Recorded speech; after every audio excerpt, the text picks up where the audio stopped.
welcome to today's presentation. We are going to look at the lymphatic system.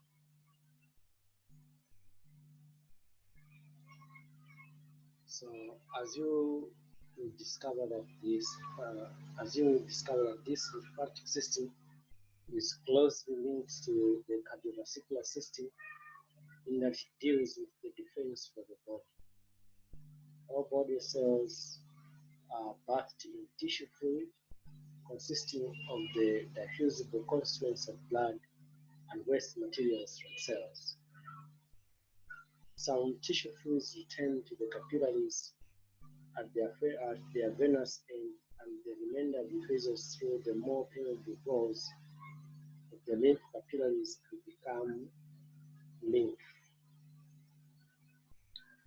Lymph passes through vessels of increasing size and a varying number of lymph nodes before returning to the blood. The lymphatic system consists of lymph vessels, lymph nodes, lymph organs, e.g., spleen and the thymus. So the lymphatic system which we are describing today is a system that is made up of the lymph, which is a clear fluid, the lymph vessels in which the lymph passes through or flows through, then the lymph nodes.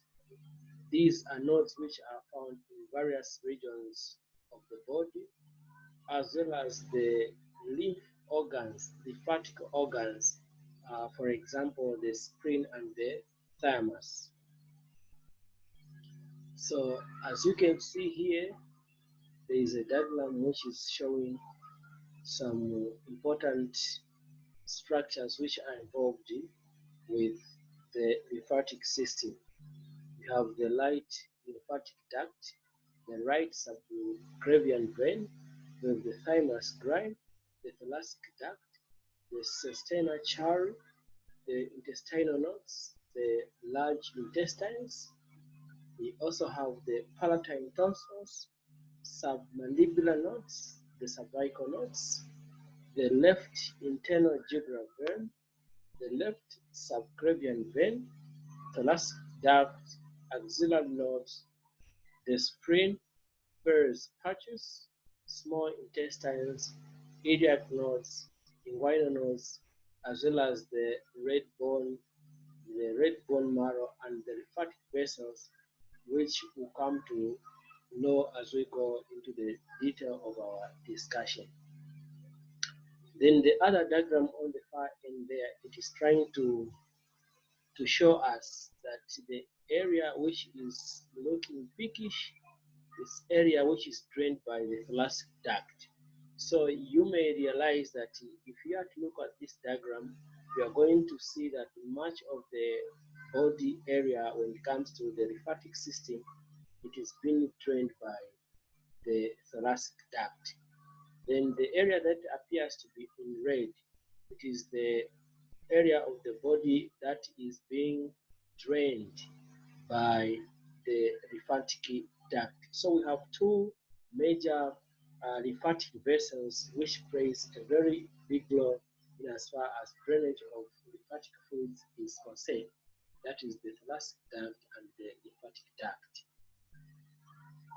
Let us look at the functions of the lymphatic system.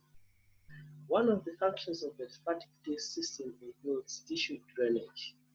You may realize that about 21 liters of plasma fluid carrying dissolved substances and some plasma protein escape from the arterial end of the capillaries into the tissues in form of lymph. So you can see that much of the fluids that have been drained from the body, they get drained through the lymph, which is part of the lymphatic system. Most of this fluid is returned direct into the bloodstream via the capillary at its venous end, but 3 to 4 liters of fluid are drained away by lymphatic vessels. So, like we said, under this point, lymphatic systems plays a very important role in drainage system. Without this, the system would rapidly become waterlogged and the cardiovascular system would begin to fail as blood volume would fail. So you realize that many of these fluids are found in the cells. So the lymphatic system helps to drain these fluids and channel them towards the blood vessels, which consists or contributes to the circulatory volume, which plays a very important role when it comes to circulation. Another important function of the lymphatic system is absorption in the small intestine. Fat and fat-soluble vitamins, e.g., the fat-soluble vitamins, are absorbed in the central lacteals, that is, the lymphatic vessels of the villi. This is what we mean we're saying the fat vitamin fluids, fat soluble vitamins are absorbed in the central lacteals of the lymphatic vessels of the villi, which is in the small intestine. So it also plays an important role in the absorption of vitamins in the small intestine. Another important function of the lymphatic system is immunity. The lymphatic organs are concerned with the production and maturation of lymphocytes, the white blood cells that are primarily responsible for provision of immunity. Bone marrow is therefore considered to be lymphatic tissue since lymphocytes are produced there. So if you look at the lymphocytes, which plays a very important role as far as fighting of infection is concerned, lymphocytes are produced in the bone marrow, and these are described under the lymphatic system. That's why we are saying it also plays in the role of immunity. Now let us look at the lymph. Lymph is a clear watery fluid similar in composition to blood, with the important exception of plasma proteins, and identical in composition to interstitial fluid. Lymph transports the plasma proteins that seep out of the capillary bed back to the blood stream. It also carries away large particles, e.g., bacteria and cell debris, from damaged tissues, which can be then filtered and destroyed by the lymphatic nodes. So the lymph also filters cell debris from damaged tissues, which can be filtered out and destroyed by the lymph nodes. Lymph contains lymphocytes which circulates in the lymphatic system, allowing them to control different regions of the body. So like I said, the lymphatic system is the lymphocytes are part of the lymphatic system, and the lymphocytes helps in providing good security to the body by patrolling foreign bodies which can be found there, so that they can be destroyed before they damage the vital organs of the body. In the lacteals of the small intestine, fats absorbed in the lymphatics.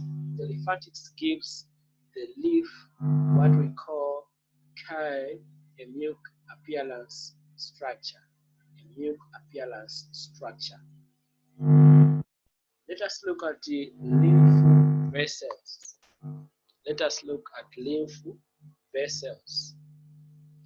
These originate as blind end tubes in the intestinal spaces.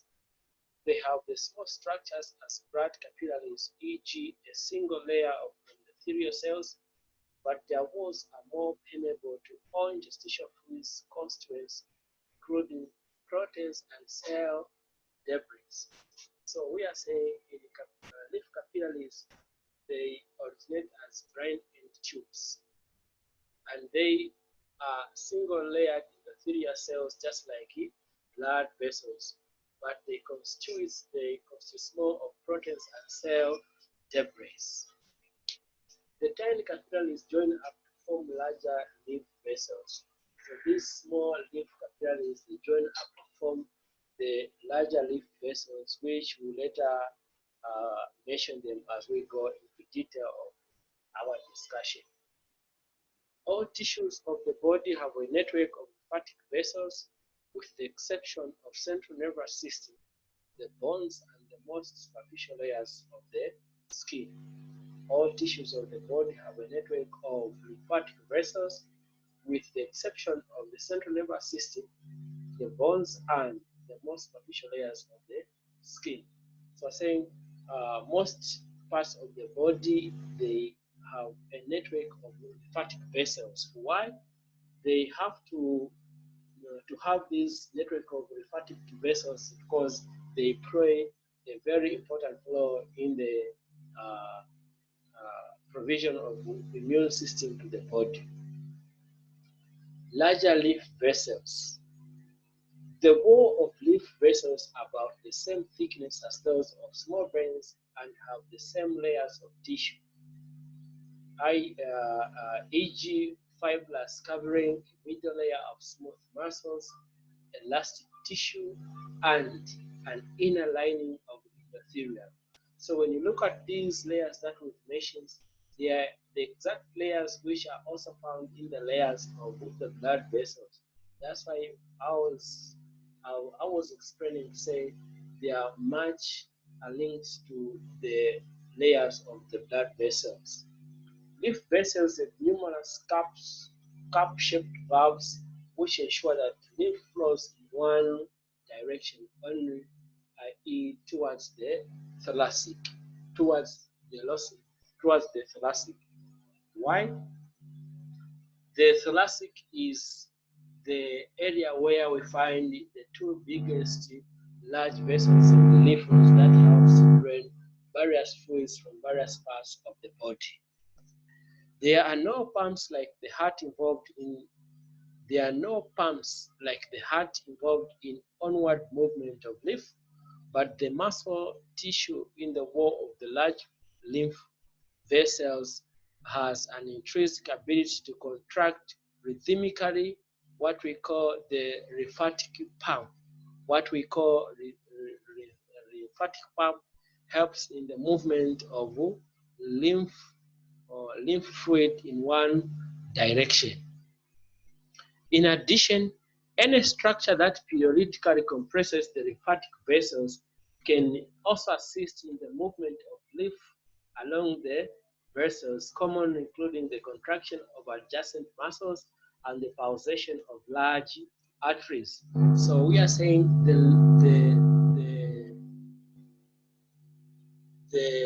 lymph vessels do not have valves like the blood vessels. They comprise of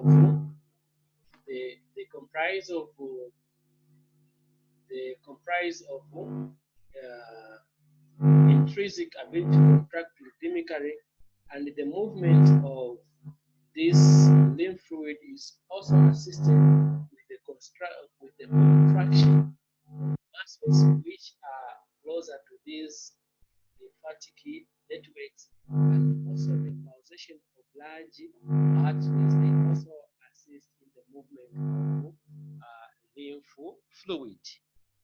Lymph vessels becomes larger as they join together, eventually forming two large ducts, the thoracic duct and the right lymphatic duct, that empty into subclavian veins.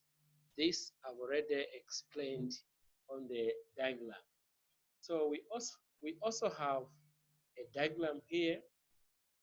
We also have a diagram here which is showing us some endothelial cells, some tissue fluids there. Then it is also showing us the lymphatic capillary, which is originating as a blind end tubes, also venous end of capillary. Then there is also flow of blood in one direction, as well as also showing movement of nutrients, including oxygen, as well as movement of excess fluids and waste, including carbon dioxide. Here, diffusion comes to play. Movements of molecules from the region of concentration to a region of low concentration.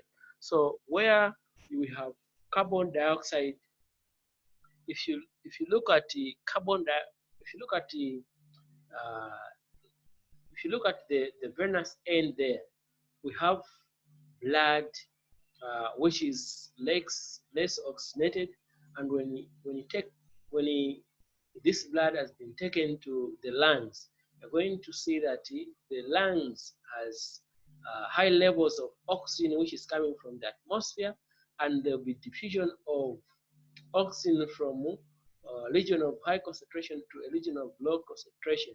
The low concentration region will be the blood vessels where carbon dioxide is it's high. So this is just an example of seminal valve. And again, we also have an example of lymphatic organ, which is the spleen. You can see that we have an efferent leaf vessel. We also have a capsule, trabeculi, also have a reticular tissue, lymphatic tissue. We have efferent lymph vessel. Then we have efferent vessel ileum of the node.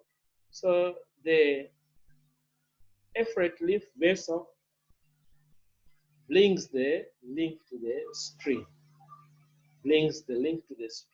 So you can see that we have two efferent lymph vessels. This one and this one, they are bringing lymph to the spleen.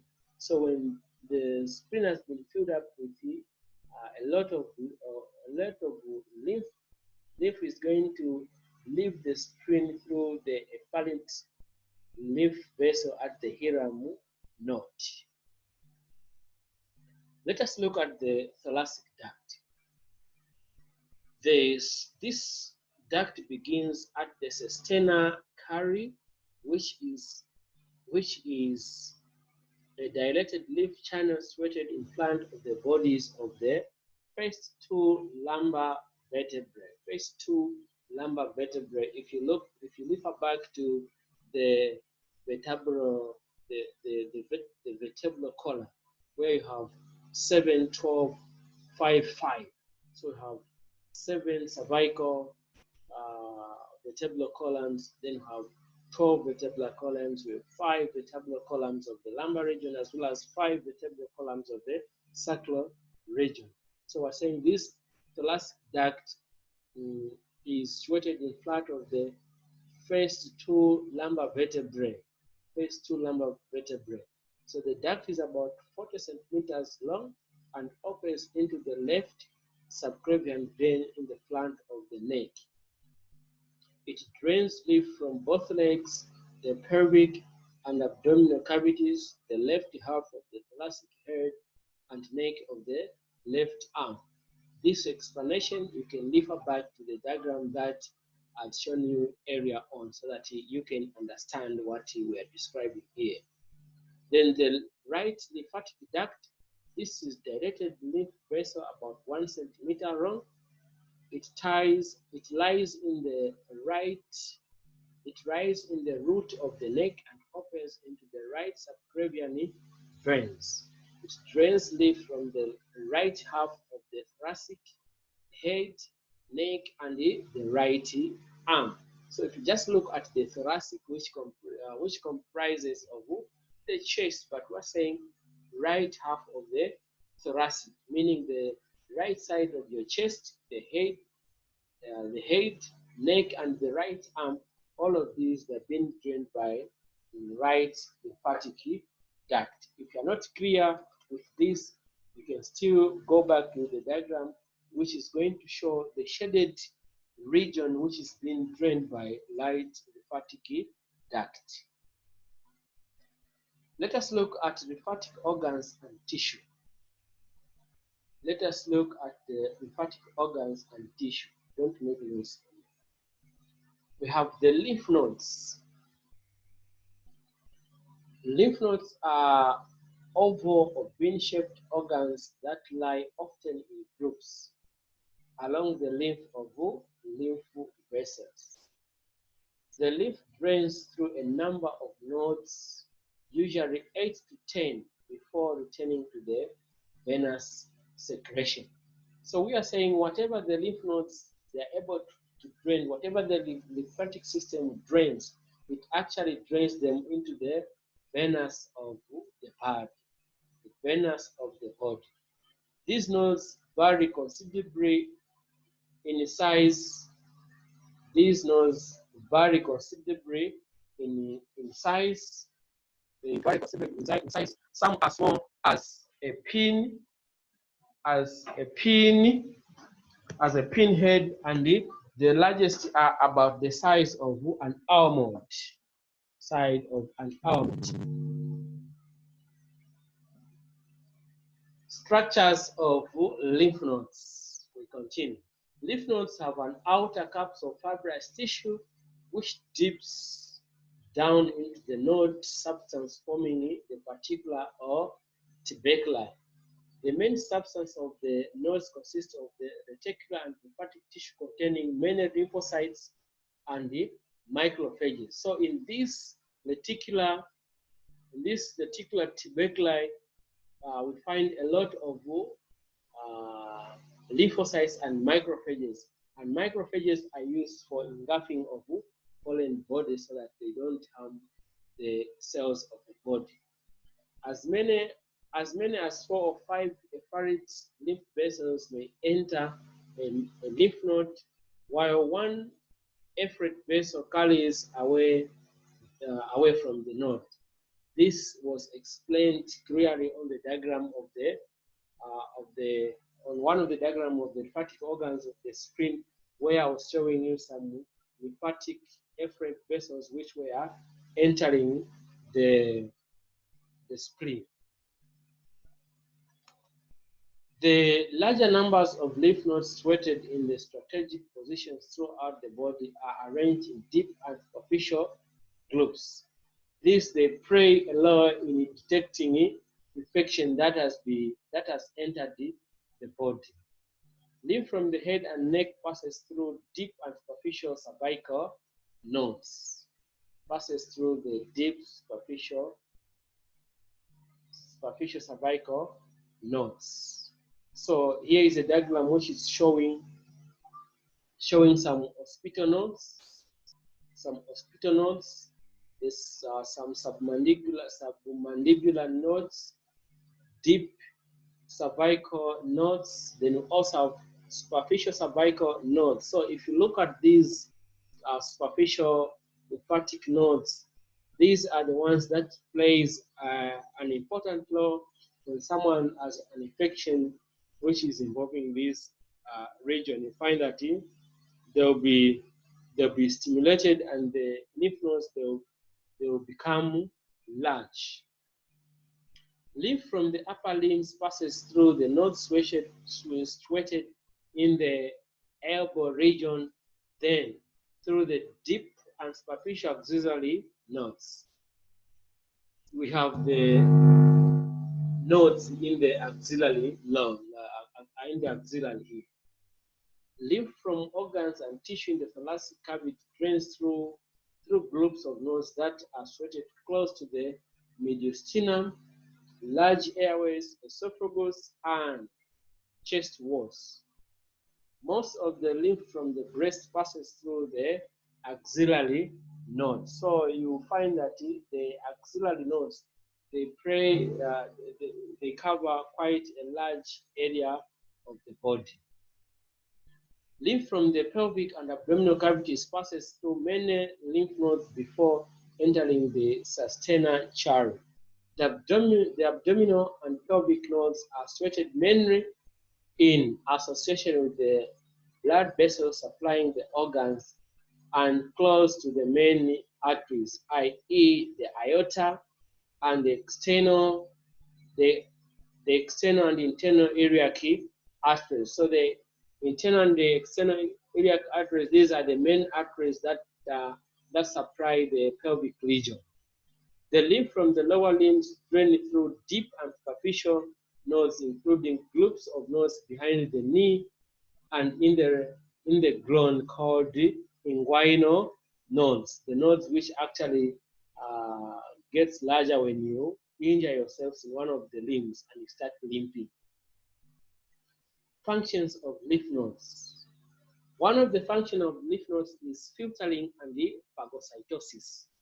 Lymph is filtered by the reticular and lymphoid tissue as it passes through lymph nodes. So it is to filter the reticular and the lymphatic tissue as it passes through the lymph nodes. The particular matter may include the microbes, dead and live phagocytes containing ingested microbe cells from malignant tumors, worn out and damaged cells, and inhaled particles. So all particles that seems to be dangerous to the body, they'll be filtered out with the help of the lymph nodes. Organic material is destroyed in lymph nodes by macrophages and bodies. Some inorganic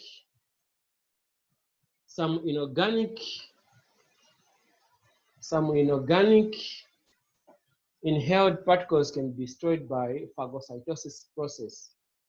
Which is the process of engulfing foreign microorganisms. These remain inside the macrophages, either causing no damage or killing the cells. Material not filtered off and dealt within one lymph node passes on to successive lymph nodes.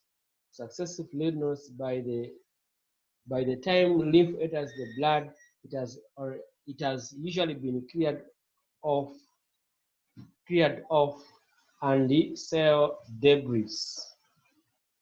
In some cases where phagocytosis of microbes is incomplete, they may stimulate inflammation and enlargement of the lymph node, what we call lymphadenopathy. Lymphadenopathy is the enlargement of the lymph node. Another function is the proliferation of lymphocytes. Activated T and B lymphocytes multiply in lymph nodes. Antibodies produced by sensitized B lymphocytes enter lymph and blood, draining the node. So proliferation of lymph nodes will mean multiplying of T and B lymphocytes in the body so that they can play a role in in the fight against the infection. The spleen. The spleen is formed by reticular and lymphatic tissue, and it is the largest lymphatic organ. So we need to understand that the spleen is the largest lymphatic organ. The spleen lies in the left hypochondriac region of the abdominal cavity between the fundus of the stomach and the diaphragm. And the diaphragm lies in the left hypochondriac region of the abdomen of the abdominal cavity between the fundus of the stomach and the diaphragm. So a hypochondriac, it simply means lower, but between the fundus of the stomach and the diaphragm. That's why you find the spleen. It is purplish in color and varies in size according to an individual, but it is usually about 12 centimeters long, 7 centimeters wide, and 2.5 centimeters thick, and it weighs about 200 grams. So we are saying the spleen is purple in color, what we are describing as purplish. Then its size, it will depend on the body size of an individual. However, mathematically, it is about 12 centimeters long, 7 centimeters wide, 2.5 centimeters thick, weighs about 200 grams. Let us look at organs which are associated with the spleen. Posteriorly, there is the diaphragm. Inferiorly, the spleen is associated with left choric flexure of the large intestine. Anteriorly, the spleen is associated with the fundus of the stomach. Medially, the spleen is associated with the pancreas and the left kidney. Laterally, the spleen is separated from the ninth 10th and 11th ribs and the intercostal muscles by the diaphragm. So this is the structure of the spleen. This is the structure of the spleen. We have the renal impression there. You can see it here. Then you have the splenic artery, you can see it there, and splenic vein, you can see it there. The position of tail of pancreas, you can see where it inserts itself. Then the colic impression, you can see where it inserts itself. Then the gastric impression, where the stomach actually finds itself there.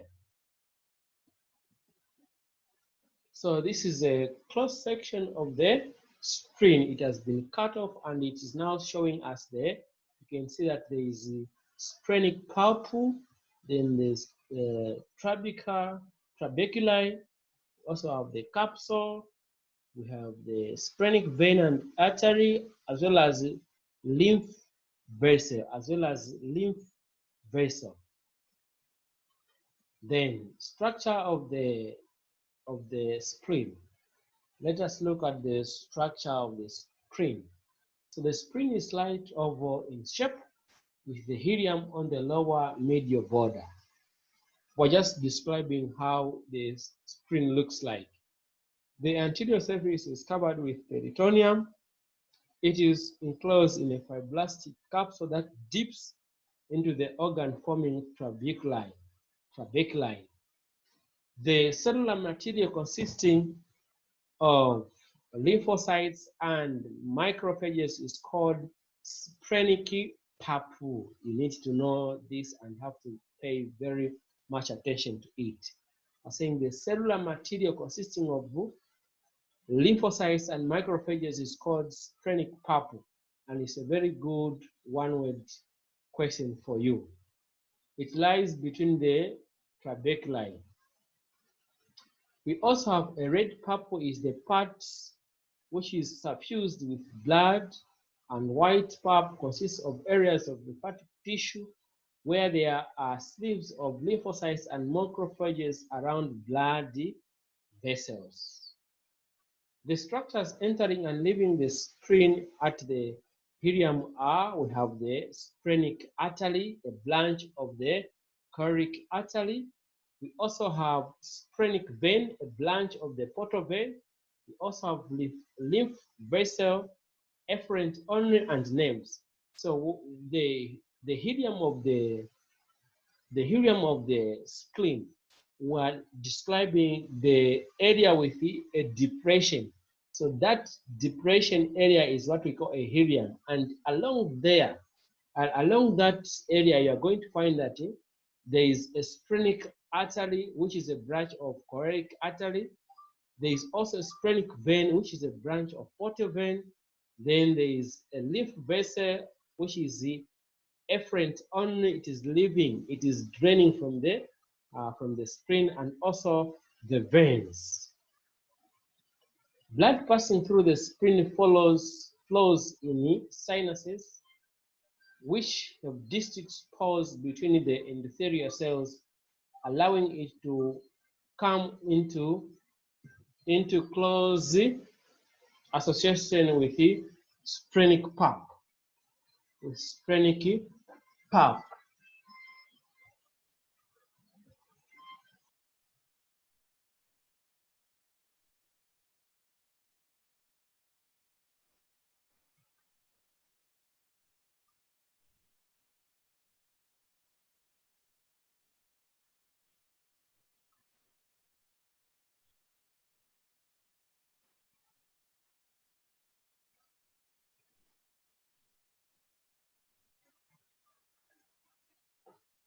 Storage of blood. The spleen contains up to 350 ml of blood, and in response to sympathetic stimulation, can rapidly return a large part of this volume to the circulatory, e.g. in hemorrhage. So when someone has lost considerable amount of blood, the spleen can virtually release this amount of blood to contribute in reduction of blood volume that has been lost due to bleeding. In immune response, the spleen contains T and B lymphocytes, which are activated by the presence of antigen, e.g., in infections. Just like I explained earlier on, I said the spleen helps in fighting of the infections, where the T and B lymphocytes are being activated. Lymphocytes proliferation during serious infections can cause enlargement of the spleen, what we call splenomegaly. Erythropoiesis. The spleen and liver are important sites of fetal blood cell production, and the spleen can also fulfill this function in adults in times of great need. So we simply saying that the spleen can also be a site where red blood cells can be produced. Let us look at the thymus gland. The thymus gland lies in the upper part of the mediastinum behind the sternum and extends upward in the root of the neck. It weighs about 10 to 15 grams at weight and grows until an individual reaches puberty, when it begins to atrophy. To atrophy simply means to reduce in size or to shrink. Its maximum weight at puberty is between 30 and 40 grams, and by middle age, it has returned to approximately its weight at birth. Functions of the spleen: phagocytosis, which we mentioned already,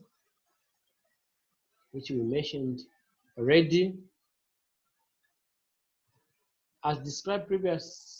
Odd and abdominal erythrocytes destroyed in the spleen, and the breakdown products bilirubin and iron are passed to the liver via the splenic and the portal veins. Other cellular materials, e.g., leukocytes, platelets, and microbes, are phagocytosed in the spleen. Unlike lymph nodes, the spleen has no efferent lymphatic entering it, so it is not exposed to diseases spread by lymph. So the spleen cannot be predisposed to diseases that are being spread by the lymph, because it has no afferent lymphatic entering it. Let us look at organs which are associated with the thymus. Let us look at the organs associated with the thymus. Anteriorly, the thymus is associated with the sternum and upper four costal cartilages. Posteriorly, the thymus is associated with aortic arch and its branches, that is brachiocephalic veins and the trachea. Then laterally, it is associated with the lungs. Superiorly, it is associated with structure in the root of the neck, and inferiorly, it is associated with the heart. Structures of the thymus gland. The thymus consists of two lobes joined by areolar tissue. The lobes enclosed by fibrous capsule which dips into their substance, dividing them into lobules that consist of an irregular blushing framework of epithelial cells and the lymphocytes. So we are saying the thymus consists of two lobules joined by areolar tissue. What are the functions of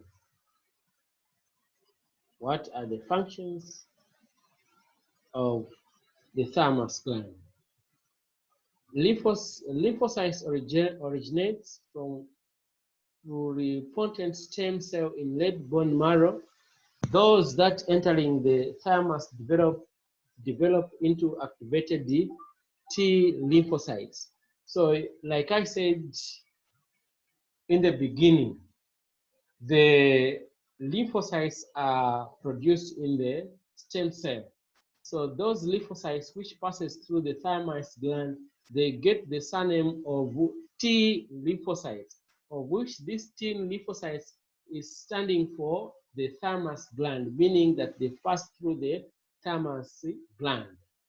So thymic processing produces mature T lymphocytes that can distinguish self-tissue from foreign tissue, and also provides each T lymphocytes with the ability to react to only one specific antigens from the medium it will encounter. So the T lymphocytes helps to differentiate between cells of the body as well as cells which are foreign. So this is the structure, this is the diagram which is showing some important structures which are associated with the thymus gland. You can see that there is a thyroid, the trachea, the left internal jugular vein, the left recurrent lingual nerve, left common carotid artery, the left subclavian artery, left subclavian vein, the left lung, the left bronchocephalic vein, the aortic arch, left lobe of the thymus, right lung, right lobe of the thymus, the right first rib. All these are structures that are associated with the thymus. So T lymphocytes then leave the thymus and enter the blood.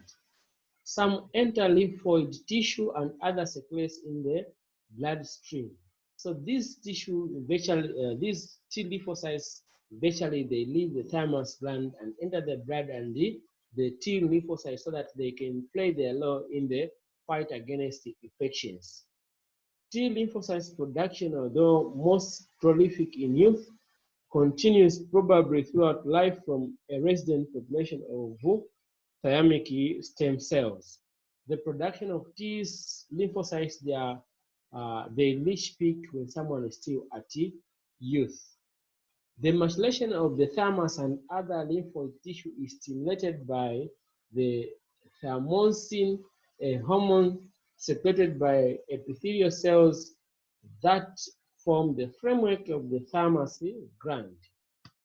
Involution of the gland begins in adolescence, and with the increasing age, the effectiveness of the T lymphocytes response to aging declines. Like I'm just from experience, say if someone is still at the age of adolescence, the production of T lymphocytes reaches peak. Mucosa-associated lymphoid tissue, abbreviated as the MALT, throughout the body at strategic locations are collections of lymphoid tissue which, unlike the spleen and thymus, are not enclosed in capsule. They contain B and T lymphocytes which have migrated from bone marrow and the thymus and are important in early detection of invaders, which we call the foreign bodies, before they can harm the cells of the body. They have to be destroyed. However, as they have no efferent lymphatic vessels, they do not filter lymph and are therefore not exposed to diseases spread by lymph, which I explained earlier on. So the main groups of mouth are the tonsils and the pars patches.